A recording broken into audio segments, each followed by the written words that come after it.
Hey, what's up guys? UrAvgWarGamer is back with another video of World of Warships, and in this video I'm going to be taking a look at the ships that Wargaming has added in today's patch, and that are Defense, the Seal, the Monmouth, the Incheon, Navarin, Picardie, Minegumo, as well as a new tier 10 aircraft carrier, and that is the Ocean.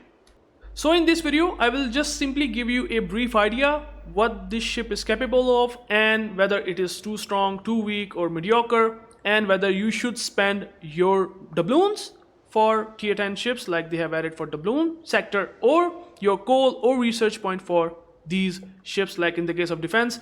Insane amount of coal. Is it worth it? I will try to explain in brief, in short, not gonna explain in detail. Let's start and talk about them. But before that, if you are a new viewer or even the older viewer, be sure to hit a like and subscribe to this channel, because this is something that I would like to see, because I'm a content creator, and for me, if you do subscribe, this is the biggest motivation. So with that said, let's talk about the Defense. So is it worth it for 415,000 coal? Well, I would say performance wise it's pretty decent. You have really good guns, really good, I would say, concealment. 10.1 kilometer for a heavy cruiser is impressive, but on the other hand, I would say the armor is not impressive whatsoever. You do have access to smokes, the short smokes, hydro, improved heal, 60 seconds of cooldown time, and also you can heal more compared to the normal cruisers at tier 10. So these are the things that the Defense does get. You also have really hard hitting torpedoes, a lot of them, 4 of them, that you can also use if you want to push. But the problem is, this ship is not designed to push and takes a lot of damage. It's just having a huge citadel, which I will show you here, and that's why, because of the price that Wargaming has added, I won't recommend the Defense. As simple as that. The cost that they are asking for 415,000 coal is just so steep that I would say there are many better alternate options. That much coal, if you want to spend, you can spend on 2 ships. Literally, you can spend on 2 ships if you are buying Defense for 415,000 coal. Now, in the case of, if you want to buy a alternate ship, Napoli is a great choice. Really good guns. I would say, I'm not gonna say really good guns. I mean, Defense also have really, I would say, a cruiser dispersion, which Napoli does not get, but it still have exhaust smoke generator, really good tankiness compared to the Defense because of the armor plating, and it is basically a beginner friendly cruiser. The Defense definitely is not a beginner friendly cruiser and struggle a lot under the hand of new player. I can tell you they will do massive mistakes smoking up with their short burst smoke generator and thinking that they will be able to disengage and they can utilize the smoke. The problem is you won't be able to do that because of the high smoke firing penalty. That is like around 11.3 or 4 kilometers. So I would say this ship itself is strong, but very good for experienced players, not for beginner players, or at least any player that does not have Napoli. Absolutely not worth it. And even then, if you have Napoli or maybe even the Yoshino or all the coal ships like maybe the Moskva, it still is very expensive, and I would highly recommend you to look forward to maybe lower tier ships and get them first to buy before buying the Defense itself. Now in the case of Ocean, this is available right now for 62,000 research points, and by the way, I will give you a detailed review and also the gameplay of the Ocean, how this performs soon. But if I give you a TLDR, whether this ship is worth it for research points, well, that's the problem that the Defense faces, the Ocean also faces, and that is, it is for experienced players. Now there's a direct competitor, which by the way also available for coal, and that is the Malta. Now honestly, compared to the Malta, Ocean feels slightly inferior. Yes, you do have jet planes that you get at tier 11 and in this case at tier 10, which makes it very interesting because you do get like fast blistering fast planes.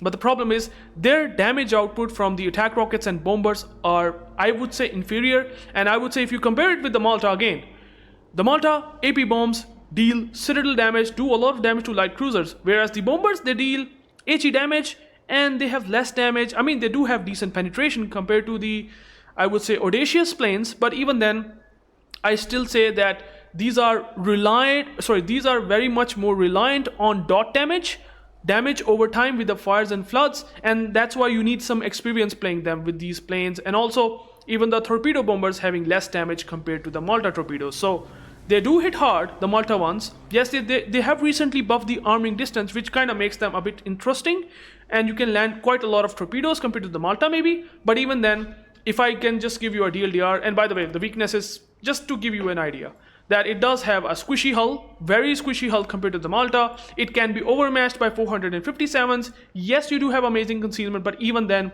you have really bad anti-defense.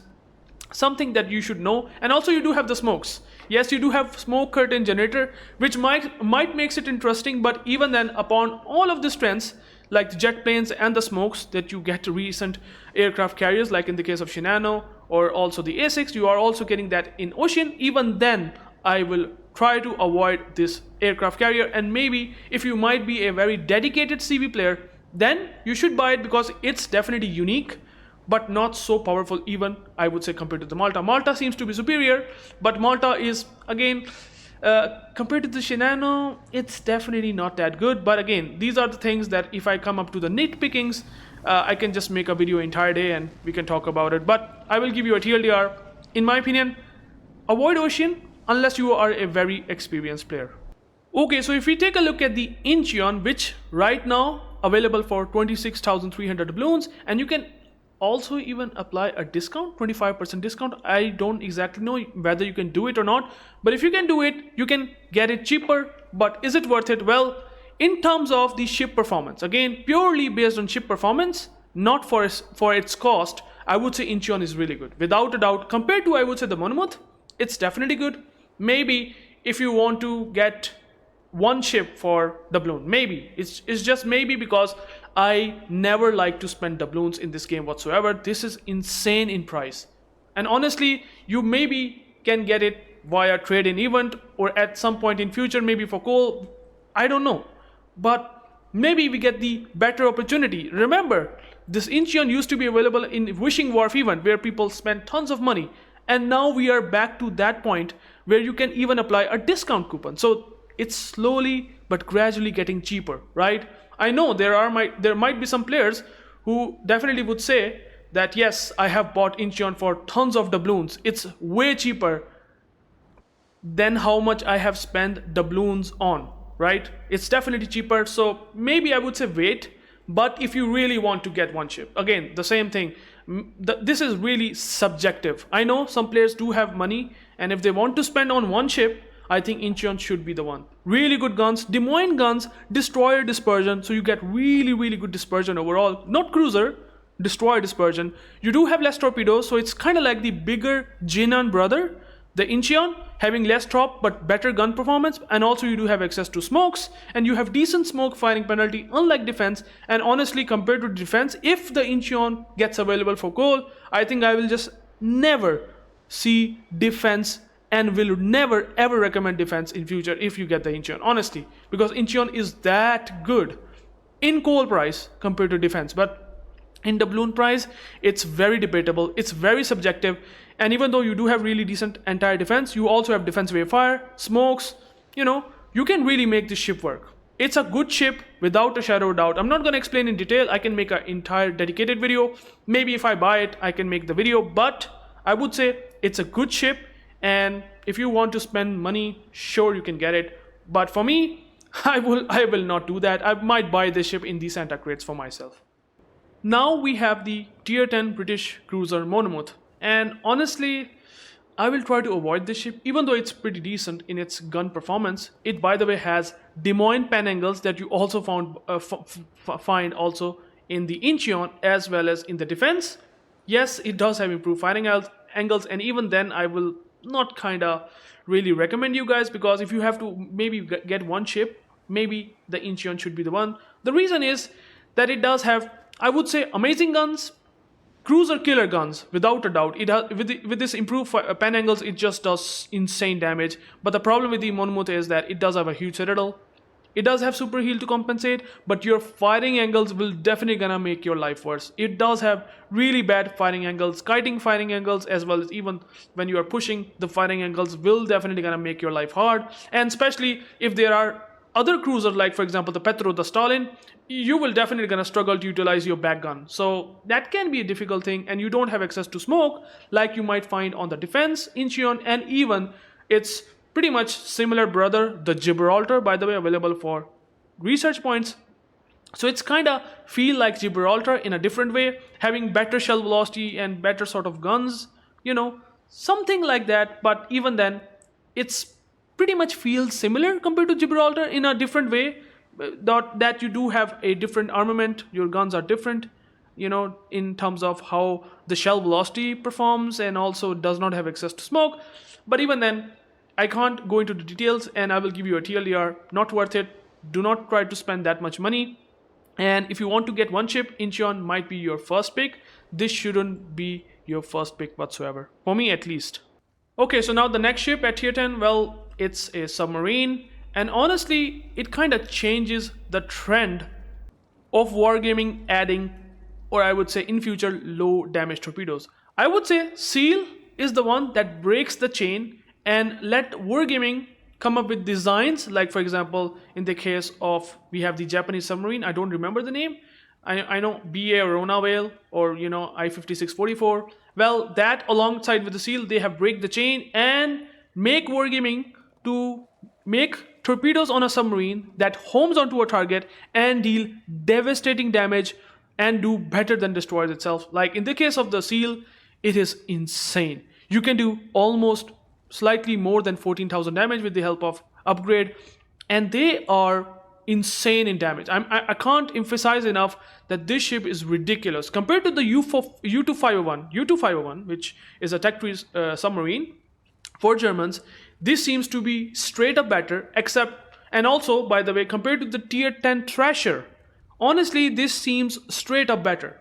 Except maybe the exception might be a couple of things, but at least in the case of U-2501, you do have a very powerful, I would say 8 or 9 kilometer of submarine surveillance. I don't play a lot of submarines, but honestly, that submarine is insane. Yes, you definitely have a downside compared to U-4501, not really good submerged speed. Maximum speed is 16 knots for underwater maneuvering, but these torpedoes are nightmare. If they home to you, in a cruiser you are death struck. In a battleship you lose 50, 60, 70% of your HP. This ship is broken, at least in my opinion. I believe that maybe the submarine players might, I would say, not agree with my statement, but I would say it's a solid, insane submarine for tier 10. And spending money on this, I mean, I will not gonna do that. Honestly, if you ask me, it's still not enough. Maybe if you are a dedicated, the same question, or I would say the same answer, I will do again. If you are a dedicated player for a submarine or carrier, and if that is something that really defines your wish list, well, then you can buy a submarine, and it's actually good for that. It's so strong submarine, without a doubt. But again, totally up to you. Okay, so they have also added the F.Gonzaga, and honestly, I will give you a very simple TLDR. Please guys, do not buy this cruiser. Get for yourself Venezia, and you will be doing a lot of damage and do a lot good compared to the F.Gonzaga itself. Now, your gun's having pretty bad range. Yes, your sap reload time is pretty good. These are kind of light cruiser sap guns, so you do have decent DPM, even slightly better compared to Venezia at tier 10. But you do have less alpha, but it's still, again, you reload faster, but you have really bad firing range. You have really bad armor, like look at this armor, 16mm all over the place. And even then, you have 30mm torpedo belt, which means 457mm guns will absolute overmatch the crap out of you, man. I'm telling you, this ship is not for new players or even the players that have played game for like 2, 3, 4 years. This is for seriously experienced players, and even then, it's not that fun and very interesting in any way or form. For example, if you take a look at the smokes, with the Venezia leg mod Venezia does have like, I think 70 or 80 seconds of cooldown time. This has about 40 seconds. It takes a lot of time. You have the emergency engine power. That is the only thing that makes it kind of unique. Yes, you have the exhaust, but again, Venezia does have it. You have the heels, Venezia does have it. You have the torpedoes, Venezia also does have it, maybe slightly higher damage, but even then, and by the way, anti-defense, you don't talk about it, it's absolute crap. Yes, your concealment is one of the biggest factors that makes this very interesting, because you won't be spotted by almost anything at tier 10, because you will be outspotting anything. They won't be able to spot you. That is something. that F.Gonzaga does have in return, and also have the smokes, but even then it's a difficult ship, and if you want to spend that much money, please don't. Go and just eat the pizza for yourself, man. That's better than spending at least a money on F.Gonzaga. I won't recommend you. Just play a Venezia if you want to do that. This is not worth it for the doubloons, at least. Okay, so now Wargaming has also added the Russian battleship Navarin. And you might be thinking, is it a Sibir at tier 9 because it's also focused on secondaries? But I can tell you, Navarin wishes to be Sibir. It can only dream to be Sibir because it's nowhere even close to that. Yes, the only thing that is the interesting factor for Navarin is the secondaries. Insanely good secondaries, without a doubt. But everything else is crap. Sorry guys, that's the reality. I want to give you a clear idea that your secondaries are amazing, but your hull, your guns, and your survivability comes so bad in return. So bad that I cannot recommend you this ship. In the case of Sibir, you get the F key that improves the dispersion. In the case of Navarin, you simply cannot. And you do not have anything else. You don't have that healing thing that just, stays you for the entirety of the game as long as the heal does not run out. Well, no, that's not the case in the Navarin. You don't have the toggle-based heal. Toggle-based heal. And also, you have limited DCPs, and you cannot push at the start of the game. You have to play it sort of sniper. In the case of Sibir, you can maybe do all in and just basically wreak havoc for the enemy. Not in the case of Navarin, because you do have a fast DCP, but they can run out. That's something that is a downside and also an upside for Navarin, but I would say still not that good. Your heals are limited, and you also have to rely on utilizing some healing skills, which Sibir does not need to. Sibir can just simply do this captain skill, which by the way I have built it for Sibir, but if I put it on Navarin, you can see that the Navarin does need extra heal because it only comes up with 3 heals. So this is very underwhelming. The HP pool 72,900 is very underwhelming for a brawler. For example, compared to the FDG, you have 84,300, and this, even Pommern has 80,000 HP. This has nowhere even close. And here's the fun part. If you are thinking of really good armor, well, this is, compared to Sibir, is a sheer disappointment. First of all, Sibir can actually do well against the Guden bombs or Utrecht bombs. Look at the deck armor, 35mm deck armor. You think this is 50mm? This is not.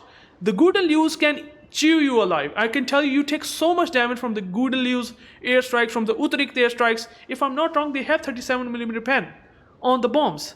So you are going to be the easiest target for them, and you are a big ship, and your Sigma parameter is 1.4. Probably the worst. I'm not going to say the worst of all, but it is almost worse at tier 9 for a secondary brawler. It's very unfortunate. Yes, you do have 406mm guns, quite a lot of them, but your reload time is also not that impressive. So these are all the things that just makes, or at least, it wants to become a Sibir at tier 9, but it just is not even close to that. Except for the secondaries that are just insanely good. Without a doubt, they wreak havoc because you have a really good secondaries. You do have a lot of secondaries. So they can be nice if you make them work. But how you can make your armor work, your anti-air defense work, by the way. Anti-defense is okay, but again, tier 10 carriers will eat you alive. There's no doubt about that. And the long range AA does not help you either. Your concealment is, for some reason, surprisingly decent. But all the factors combined with poor dispersion, with, by the way, very, very bad armor. Like your broadside is just crazy. You take so much citadel damage. It's nowhere even close to Sibir. You look at the armor. This armor will easily going to get punched by many battleships. So that's why it wishes to be a Sibir, but it can never be Sibir. And if you're thinking of buying this, thinking that, oh, it's a tier 9 Sibir, it's not. Even though your secondaries are really good. I would say toe to toe against Sibir, maybe slightly even better, I would say, compared to Sibir. That's how good the secondaries are, but you are losing out so much. So, not worth it. In my opinion, not worth it for your doubloons. And even then, spending doubloons itself, I mean, it's totally up to you, but not worth it. Okay, so now, in the case of Minegumo, well, it's a decent torpedo boat destroyer, but except for the torpedoes, and by the way, having a toggle for torpedoes itself. Like you can switch from 15-kilometer torpedo range to, I would say, very, very blistering fast 21,000 torpedo damage worth of alternate tops. You can do that in Minegumo, something that is very interesting. And even then, your poor anti-defense, a cost of doubloons, your survivability, your limited gun performance. Yes, it's a Japanese ship, so it's not like the Hayate at tier 9 suddenly. So it's okay. It does have a Shimakaze levels of DPM at tier 9, but Shimakaze is not a gunboat destroyer. So it does have really good concealment though, very, very good concealment, 5.4 kilometer. So just think for yourself a question: do you want to get a torpedo boat destroyer, whereas you do have so many good so many good ships, like for example the Hayate Foucault at tier 10, the Sherman, the Marceau, that you can just simply buy it for free, at least technically for free. At least it's asking for coal, not your real money. And Minegumo, I mean, you want to get that dopamine rush only with the torpedoes and not killing the DDs. And yes, you have the concealment, but even then, if the CB hovers around you, your smoke can help you a lot, but even then there is nothing else to do. It's a difficult ship to play, not gonna lie, and you will be most likely gonna get matched against tier 10 ships. The matchmaking will screw you up, I can tell you that. So alternate torpedoes really makes you feel, I'm just gonna land so many torpedoes, because you have now fast torpedoes type as well as long range torpedoes type, so you get flexibility. But problem is, for doubloons it's not worth it. For coal, oh yes, maybe I can really compare it with Jaeger without a doubt. I mean, if I want to get a coal ship, hell yeah, I get this ship without a doubt. Coal ship is really good. The doubloon ship, not really. Better alternate options like the Incheon, even the Monmouth and Seal are better alternate options than the Minegumo itself. Maybe even if you want to get a tier 9 doubloon ship, then why not go for the Carl 14 Yuhan? At least that's interesting for torpedoes itself, for a battleship. The Minegumo, I mean, what do you get much in return? Not a whole lot except the torpedoes, and you're losing out quite a lot of things for torpedoes and concealment. So not worth it. And as for tier 8 Picardie, as well as for the tier 7 Jupiter 42, which I will show you quickly here, I do have the Jupiter 42. As you can see, this is the Jupiter 42, and honestly, both of these ships, I would say, please avoid it, man. There are better alternate options. I mean, if you want to get a tier 7 destroyer, at least compared to Picardie, it's better, without a doubt. Picardie is like, I don't want to use this word, but it's actually dog shit. Sorry. It's just so bad, man. Picardie is not good at all, man. You do have a lot of guns on Picardie, but at least in the case of Jupiter 42, you do have really good concealment. Like really, really good concealment for tier 7. And you do have only AP, but it does penetrate on broadside destroyers. But, destroyers can angle if they can. They can mitigate a lot of damage. At least Jupiter 42 seems to be a bit more sort of competitive because of the concealment itself. And you still have short smokes, which again makes it even more competitive without a doubt. And also you do have the short range hydro and speed boost. So something that makes Jupiter 42 still interesting and somewhat worth it. But even then, for doubloons, better alternate options, you should look at the Incheon. Maybe even if you play submarines, sure, Seal is insane. But Jupiter 42, I will struggle to recommend you. And Picardie is just absolute piece of. I just vomit looking at this ship. Like honestly, like you have like reload booster, but your guns are underwhelming. 305mm guns. Why not you play Congress? Why not you play something else that have 305mm guns? Hell, even Odin seems to be okay. It also have like good, sort of other stuff that Odin gets. And your armor, I mean, full of almost shit, not gonna lie. Like, you do have all the way 32mm, except for the side plating, but even then, you're gonna get overmatched. It's a rough and tough situation. Your HP is 53,000. Bro, Congress, a tier 8 cruiser has same HP as the Picardie, man. I don't know. I don't have words. It's just not worth it, guys. I do not want to explain this. You have a lot of guns. You have like shotgun dispersion. They have buffed it as well recently with 1.7 Sigma and all that stuff, but it's still not worth it, guys. Avoid getting this for doubloon especially. Maybe if you ask me for coal, that might be an entirely different topic, but for that, really not worth it. And so I will end the video here.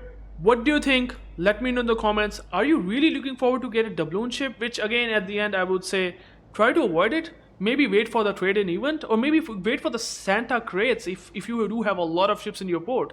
Maybe you can get that way cheaper. But spending doubloons in the game like this on a single ship costing that much doubloons, for me that seems to be a bit too much of a thing. But if you do have money and a wallet that surprises me or many of all free to play guys, sure, you can do that. But at least for me it's not worth it. But some of the ships are really good, like the Incheon or the Seal, and even Monmouth is not bad. So you can maybe take a look at these ships. You can always let me know in the comments what do you think. And that's why, play the game. You can play with the coal ships or the steel ships and try to avoid money. At least spending that money is not good. Maybe you buy a pizza for your family members or for yourself, and that will be a lot much more fun experience.